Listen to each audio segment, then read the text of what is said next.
Hi friend, আপনারা দেখছেন MG online YouTube channel. এই ভিডিওর মাধ্যমে আপনাদেরকে দেখাবো স্টিল লাইসেন্স কিভাবে রিনিউয়াল করতে হয়। যারা 2020, 21, 22-এ স্টিল লাইসেন্স করেছেন তারা কিভাবে রিনিউয়াল করবেন এই ভিডিওর মাধ্যমে আপনাদের দেখাবো। স্টেপ বাই স্টেপ দেখতে থাকুন। আর যারা চ্যানেলটি সাবস্ক্রাইব করে পাশে থাকা বেল আইকনটি অল করে রাখুন নিত্য নতুন ভিডিও পাওয়ার জন্য। তো চলুন ভিডিওটি শুরু করা যাক। একটি ব্রাউজার ওপেন করে নিয়ে আমি গুগল ক্রোম ব্রাউজার ওপেন করে নিয়েছি। ব্রাউজারে গিয়ে PRD লিখে সার্চ করতে হবে। সার্চ করার পর এরকম একটি অপশান চলে এসেছে, জাস্ট এখানে ক্লিক করতে হবে। এরকম একটি পেজ ওপেন হয়েছে। এর নিচের দিকে টেট রেজিস্ট্রেশন রিনিউয়াল এই অপশানে ক্লিক করতে হবে। জাস্ট ক্লিক করে দিয়েছি। ক্লিক করার পর এইখানে টেট NOC রিনিউয়াল বলে যে অপশানটি আছে এইখানে ক্লিক করতে হবে। এরপর এখানে ডিস্ট্রিক্ট সিলেক্ট করতে হবে।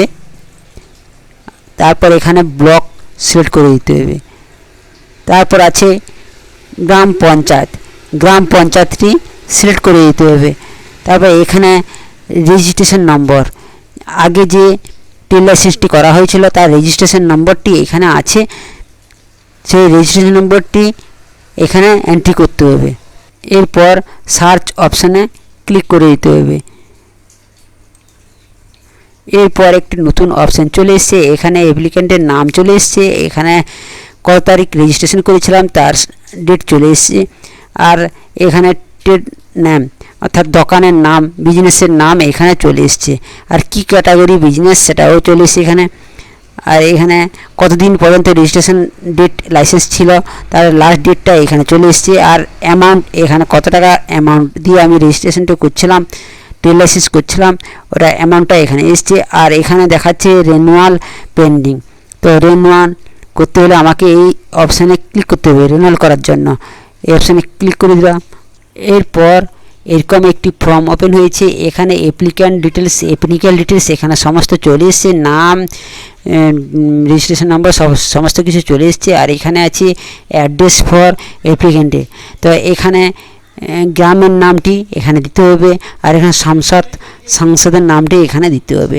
আর এখানে পাড়া, কোন পাড়ায় আপনি বিজনেসটি করেন, ট্রেড লাইসেন্সটা করেছেন, কোন পাড়ায়, তো কোন পাড়ার জন্য ট্রেড লাইসেন্সটা করেছেন পাড়ার নামটি এখানে দিতে হবে। আর এখানে পোস্ট অফিস দেওয়ার পর এখানে পুলিশ স্টেশন দিয়ে দিতে হবে। তারপর এখানে পিনকোড নম্বরটি এখানে দিতে হবে। আপনার দোকানের নামটি চলে এসছে, এখানে দোকান নাম এসছে। আর এখানে দোকানে কতজন কাজ করে, দোকানে 2 জন কাজ করে। তো এটা কেউ যদি বাড়াতে চান তাহলে বাড়াতেও পারেন, কেউ যদি বলেন না আমি কমাবো তো কমাতেও পারেন। তো বর্তমান কতজন কাজ করে সেটা সিলেক্ট করে নিতে হবে। সিলেক্ট করার পর এখানে ইনভেস্ট অ্যামাউন্ট তো চলে এসছে আর ইনকাম অ্যামাউন্ট তো আছে। তো তারপর এখানে ক্যাটাগরি অফ ফি সিলেক্ট করতে হবে। এখানে আমার ইনভেস্ট অ্যামাউন্ট আছে 4 লাখ, তাই আমাকে এখানে 25,000 থেকে 5 লাখ এই অপশানটিকে আমার সিলেক্ট করতে হবে। তো আমাকে এই অপশানটি আমি সিলেক্ট করে নেব।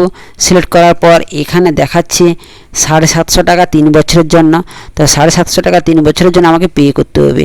আর এখানে লাস্ট ইস্যু সার্টিফিকেট, আমি যে টেল লাইসেন্সটি করছিলাম তার লাইসেন্স সার্টিফিকেটটি ওটাকে PDF আকারে 300 KBর মধ্যে ওটা স্ক্যান করে PDF আকারে ওটা আপলোড করতে হবে। চুজ ফাইলে ক্লিক করলে ওটা PDFটি সিলেক্ট করে ওটাকে আপলোড অপশানে ওপেন করে আপলোড করতে হবে।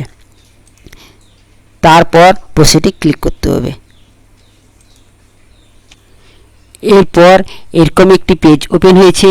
এখানে ইওর অ্যাকনলেজমেন্ট নম্বর চলে এসছে। আর এখানে click here to download acknowledgement copy, তো ডাউনলোড করে নেব। তারপর এখানে আছে ক্লিক হেয়ার টু পেমেন্ট, তো আমাকে পেমেন্ট করতে হবে 750 টাকা পেমেন্ট করতে হবে। তার জন্য আমাকে এখানে পেমেন্ট অপশানে ক্লিক করতে হবে। পেমেন্ট অপশানে ক্লিক করার পর এরকম একটি পেজ ওপেন হয়েছে। এখানে পে নাও অনলাইন, তো আমাকে এইখানে অপশানে ক্লিক করতে হবে। তারপরে এখানে প্রসিড টু পে এই অপশানে ক্লিক করতে হবে। তারপরে এই টার্ম এন্ড কন্ডিশনে ক্লিক করতে হবে। ক্লিক করার পর এখানে নিচের দিকে ওইখানে ইউপিআইতে আমি পেমেন্ট করব, তাই ইউপিআই সিলেক্ট করব। সিলেক্ট করার পর এখানে ইউপিআই আইডি নাম্বারটা দিয়ে এখানে ভেরিফিকেশন কোডটা দিতে হবে। দেওয়ার পর এখানে পেমেন্ট এই কমপ্লিট পেমেন্টে এখানে ক্লিক করতে হবে। তো ফোনপেতে নোটিফিকেশান গিয়েছিলো, আমি পেমেন্ট করে দিয়েছি। এখানে পেমেন্ট প্রসেসিংয়ে পড়ে আছে, তো পেমেন্ট প্রসেসিং চলছে। পেমেন্ট সাকসেসফুল হয়ে গেছে। এরপর এখানে ডাউনলোড সার্টিফিকেট, তো এই যে ডাউনলোড সার্টিফিকেট অপশানটি এসেছে, এইখানে ডাউনলোড সার্টিফিকেটে ক্লিক করতে হবে এবং সার্টিফিকেট ডাউনলোড করে নিতে হবে। এভাবে আপনারা বাড়িতে বসে মোবাইলের মাধ্যমে আপনার ট্রেড লাইসেন্সটি রিনিউয়াল করতে পারেন।